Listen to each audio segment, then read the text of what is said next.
आदरणीय भक्तजनों, सादर प्रणाम। हम आज भगवान के एक ऐसे भक्त की कथा सुनेंगे। श्री नाभाजी महाराज द्वारा वर्णित ऐसे भक्त की कथा सुनेंगे जो कि निरंतर भगवान के चरणों में वंदना यानी नमस्कार करते रहते हैं। ओम श्री गणेशाय नमः, श्री सरस्वती नमः, श्री सद्गुरुदेवाय नमः, श्री नाभाजी महाराज की जय, श्री राधा कृष्ण भगवान की जय, श्री अक्रूर जी महाराज की जय। भक्तजनों, नाभाजी वर्णन करते हैं कि अक्रूर जी भगवान की पद बंदन भक्ति के आचार्य कहे गए हैं। इनका जन्म यदुवंश में हुआ है। ये भगवान श्री कृष्ण के चाचा लगते हैं। इनके पिताजी का नाम स्वफल्क है। ये कंस के भी दरबारी कहे गए हैं। जब अनेक उपाय करने के बाद भी कंस श्री कृष्ण भगवान का कुछ भी नहीं बिगाड़ सका, तब उसने एक सभा बुलाई, सभी मंत्रियों को उसमें शामिल किया और कहने लगा कि अब ये कृष्ण को कैसे मरवाया जाए, ये सब आप लोग अपना अपना मत बताओ। तब वहाँ पर श्री नारद जी महाराज आए। बोल श्री नारद जी की जय। नारद जी ने कंस को बताया कि तुम एक बहुत बड़ा यज्ञ करो, उस यज्ञ में श्री कृष्ण भगवान और बलराम जी को भी बुलाओ और देश विदेश के सभी राजाओं को बुलाओ। इस बहाने यज्ञ देखने के लिए जब गोकुल वाले आएंगे, फिर जो मन चाहे वो कर लेना। कंस को नारद जी की बातों पर बड़ा विश्वास होता था। उसने ऐसा ही किया। एक बहुत बड़ा धनुष यज्ञ किया गया। उसने सोचा कि इसमें जो मेरे पहलवान हैं उनके द्वारा मल्ल युद्ध करवा करके मैं कृष्ण और बलराम जी को मरवा दूंगा। कंस अंदर ही अंदर बड़ा प्रसन्न हुआ और उसकी चाल को और बाकी जो लोग हैं वो नहीं समझ पाए। तब उसने अक्रूर जी को बुलाया। अक्रूर जी का वो बड़ा सम्मान करता था। अक्रूर जी भी उसकी सारी बातें मानते थे, क्योंकि दुष्ट लोगों का बात नहीं मानी जाएगी तो पता नहीं वो क्या कर देंगे। अक्रूर जी सोचते थे जब तक कृष्ण और बलराम बड़े नहीं हो जाते, इस पापी का अंत नहीं हो जाता, तब तक मुझे इसकी बात माननी पड़ेगी। अगर नहीं मानेंगे तो ये क्या अनर्थ कर डालेगा। इसलिए अक्रूर जी उसकी हर बात को मानते थे और वह अक्रूर जी पर बड़ा भरोसा करता था। उसने अक्रूर जी को बुलाया और कहा कि हे कृष्ण, हे अक्रूर जी, तुम जाकर के कृष्ण और बलराम सहित नंद बाबा सबको वहाँ निमंत्रण दे करके आओ गोकुल में जा करके, और कृष्ण बलराम और उनको सबको ही अपने साथ ही ले करके आ जाओ। अक्रूर जी तो कब से सोचते थे कि मैं कृष्ण और बलराम के दर्शन करूं। वो प्यारे प्यारे सब कैसे लगते होंगे, उनका बड़ा ही हमने सबके मुख से सुना है कि वो बड़े सुंदर हैं, बड़े प्यारे प्यारे लगते हैं, उनकी वाणी बड़ी मधुर है। आज मैं उनको अपनी आंखों से देखूंगा। भगवान का बार बार धन्यवाद करते हैं कि हे प्रभु, आज तुमने मेरे को ये मौका दे ही दिया। साथ ही वे मन में चिंता भी करते हैं कि इस पापी का क्या भरोसा, कहीं ये उन दोनों का कुछ अहित न करे, यानी कि कुछ बिगाड़े ना, कहीं उनको मरवा न डाले। ये सोच करके बड़े दुखी भी होते हैं और फिर भगवान से प्रार्थना करते हैं कि हे प्रभु, सब कुछ संभाल लेना, मेरी कोई बदनामी ना हो। मैं वहाँ से लाऊंगा, अगर इसने कुछ अनर्थ कर डाला तो फिर मैं कहीं मुंह दिखाने लायक नहीं रहूँगा, लोक में मेरी बड़ी निंदा होगी। लोग कहेंगे लो जी, अक्रूर ने तो अपने भतीजों को ही मरवा डाला। इस प्रकार से अक्रूर जी अनेक प्रकार के मन में विचार करते हैं। फिर वे रथ लेकर के चले गए गोकुल में कृष्ण और बलराम जी को लाने के लिए, और मन में अनेकों अनेकों बातों को सोचते हुए नंदगांव में जाते हैं और सोचते हैं कि वो कैसे लगते होंगे। मैंने सुना है कि वो पीतांबर धारण करते हैं और उनकी सुंदर घुंघराले घुंघराले उनकी बाल हैं और उनके सुंदर सुंदर मुख है और सुंदर बड़े बड़े से उनके नयन हैं यानी आँखें हैं। इस प्रकार से मन में अनेक प्रकार के विचार करते हैं और सोचते हैं कि वो कैसे लगते हैं, कल्पना करते हैं कितने बड़े हो गए होंगे कृष्ण, जब वो मेरे को चाचा चाचा करके दौड़ के आएंगे और मेरे को नमस्कार करेंगे, फिर मैं उनको अपने गोद में उठा लूँगा, उस समय कितना आनंद आएगा। ऐसे ही जब बलराम मेरे को चाचा चाचा कह के पुकारेंगे तो मेरे को कितना अच्छा लगेगा। भांति भांति की कल्पना करते हुए वे वृंदावन के समीप जा पहुँचे। जब वृंदावन के समीप वे जा पहुँचे तो उन्होंने उस मिट्टी में देखा कि वहाँ पर भगवान के चरणों के चिन्ह बने हुए हैं।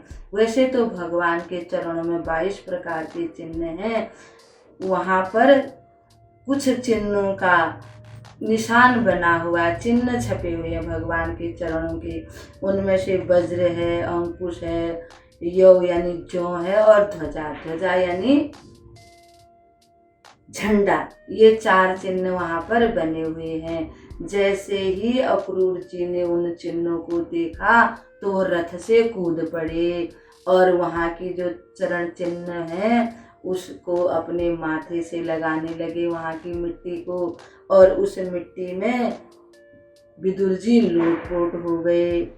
इतना आनंदित हो गए, उनको लगा कि बस अब तो कृष्ण भगवान मिल ही गए हैं, श्याम सुंदर मुझे मिल ही गए हैं। थोड़ी देर में शाम हो गई, फिर वे रथ लेकर के नंद बाबा के घर तक पहुंच गए। उन्होंने सबसे पहले देखा कि कृष्ण और बलराम गौशाला से दूध लेकर के आए हैं। दूध की बाल्टी रख करके वे जैसे उन्होंने कल्पना की थी दौड़े दौड़े आए, चाचा जी कह करके उनके चरणों में प्रणाम किया और अक्रूर जी ने उन दोनों को अपने गले से लगा लिया और इतने ब्रह्मानंदमय में मगन हो गए जैसे उनको ब्रह्म मिल गए हों, इतने प्रसन्न हो गए। फिर वे दोनों भाई अक्रूर जी का हाथ पकड़ के नंद भवन के अंदर ले गए। वहाँ नंद बाबा विराजमान थे, माता यशोदा विराजमान थी। फिर नंद बाबा को उन्होंने प्रणाम किया, माता यशोदा को प्रणाम किया। फिर दोनों ने एक दूसरे की कुशल पूछी, फिर उनका बड़ा ही आदर सत्कार किया। फिर भोजन इत्यादि करवा के तब नंद बाबा पूछने लगे, हे अक्रूर जी, आज अचानक ही आपका शुभ आगमन किस कारण से हुआ है, ये सब आप हमें बताइए। आज आपके दर्शन कैसे हमको हुए, किस प्रकार से आज आपने हमें किस कारण से हमें दर्शन दिए। तब अक्रूर जी बोलते हैं कि कंस ने एक बहुत भारी यज्ञ किया है, उस यज्ञ में सभी गोकुलवासियों को उन्होंने ब्रजवासियों को निमंत्रण दिया है कि यज्ञ में भाग लेने के लिए, और आप सबको भी वहाँ आना है और बलराम और कृष्ण को भी बुलाया है। जैसे ही नंद बाबा ने ये सुना तो वे अंदर से बड़ी दुखी हो गई। सोचने लगे, पापी कंस ने तो अनेकों उपाय किए मेरे पुत्रों को मारने के लिए, अब हो न हो कोई ऐसा ही कुछ और उपाय उसने सोच रखा होगा। माता यशोदा तो अत्यधिक दुखी हो गई। उसने कहा, नहीं अक्रूर जी, मैं अपने बालकों को वहाँ नहीं भेजूंगी। अभी तो ये बहुत छोटे हैं, मेरे से कभी अलग नहीं हुए, ये कभी कहीं दूसरे गांव कहीं गए भी नहीं, इसलिए मैं इनको नहीं भेजूंगी, आप हमें माफ़ कर दीजिएगा। अक्रूर जी कहने लगे, हे नंद बाबा, अब ये थोड़े बड़े हो गए हैं, इधर उधर जाएंगे, थोड़ा इधर उधर देखेंगे तो इनको ज्ञान प्राप्त होगा, बाहर की भी दुनिया है। तब कृष्ण और बलराम भी कहने लगे कि हाँ मैया बाबा, हमारा भी बड़ा मन है, हमने सुना है कि मथुरा नगरी बड़ी सुंदर है, वो देखने को हमारा भी मन है, और यज्ञ भी होगा तो हम भी यज्ञ देखेंगे, और तीसरे दिन जब यज्ञ समापन हो जाएगा तो हम लौट आएंगे, इसमें चिंता करने की क्या बात है। अब क्या करते, नंद बाबा तो मान गए, माता यशोदा को नंद बाबा ने मना लिया, कृष्ण और बलराम ने भी मना लिया। रात ऐसी ही बातों बातों में निकल गई, कब सुबह हुआ पता ही नहीं चला। सुबह प्रातः ही जब रथ नंद बाबा के द्वार पर खड़ा देखा, यानी आंगन में, सारे गोपाल गोपियाँ सब आकर के नंद बाबा के आंगन में इकट्ठे हो गए। वे सोचने लगे कि यह रथ कहाँ से आ गया, कौन आ गया इस रथ में बैठ कर के। जब उनको पता चला कि मथुरा में कंस ने एक यज्ञ की रचना की है, उस यज्ञ कर देखने के लिए और यज्ञ में भाग लेने के लिए सभी ब्रजवासियों को बुलाया हुआ है। गोपियाँ तो बड़ी व्याकुल हो गई, ग्वाल बाल बड़े उत्साहित हो गए, चलो हम भी यज्ञ देखेंगे और वहाँ कंस के वहाँ जाएंगे, मथुरा नगरी को देखेंगे। सब ग्वाल बाल तैयार हो गए, गोपियाँ बड़ी व्याकुल हो गई, गोपियाँ रोने लगी और कहने लगी कि हम तो कृष्ण को कहीं भी नहीं जाने देंगे। जैसे ही अक्रूर जी और बलराम जी कृष्ण भगवान रथ में बैठे तो गोपियाँ जाकर के रथ के आगे सब लेट गई, कहने लगी कि हमारे ऊपर से ही आप रथ को ले जाइए, नहीं तो हम रथ नहीं जाने देंगे, कृष्ण और बलराम को हम नहीं जाने देंगे। अक्रूर जी, नाम तो आपका अक्रूर है, परंतु आप तो बड़े क्रूर मालूम होते हो, हमारे प्राणनाथ हमारे प्यारे कृष्ण को ले जा रहे हो, तो हम जीवित कैसे रहेंगे। आप तनिक तो विचार कीजिए, कृष्ण हमारे सब कुछ हैं। गैया रंभाने लगी, ग्वाल बाल जो नहीं जा सकते थे वो रोने लगे, गोपियाँ रोने लगी, माता यशोदा रोने लगी, सब बहुत व्याकुल हो गए, ब्रज में जैसे शोक की लहर छा गई। तब कृष्ण भगवान ने आकर के सबको समझाया, गोपियों यज्ञ देखने के लिए मैं जा रहा हूँ, परसों ही आ जाऊँगा, आप बिल्कुल भी चिंता मत कीजिए। राधा रानी तो पहले से ही जानती थी। राधा रानी को श्री कृष्ण भगवान ने कहा कि जिस कारण से मैंने धरती पर अवतार लिया है, ब्राह्मणों की सेवा करने का, गौ की सेवा करने का, देवताओं की सेवा करने का और इस पृथ्वी का भार हल्का करने का के लिए, पापियों को मारने के लिए, धर्म की रक्षा करने के लिए, धर्म की स्थापना करने के लिए वो समय राधिके अब आ गया है, इसलिए मेरे को जाना ही पड़ेगा। राधा रानी तो जैसे सन्न सी रह गई और करती भी क्या, कृष्ण भगवान रथ में बैठ गए और अक्रूर जी रथ लेके आगे चले गए। जहाँ तक रथ की धूल उड़ रही थी, रथ को जाते हुए देखते रहे वे लोग, फिर वापस अपने वृंदावन में आ गए और बड़े व्याकुल हो गए, दिन रात कृष्ण को याद करते हैं। उधर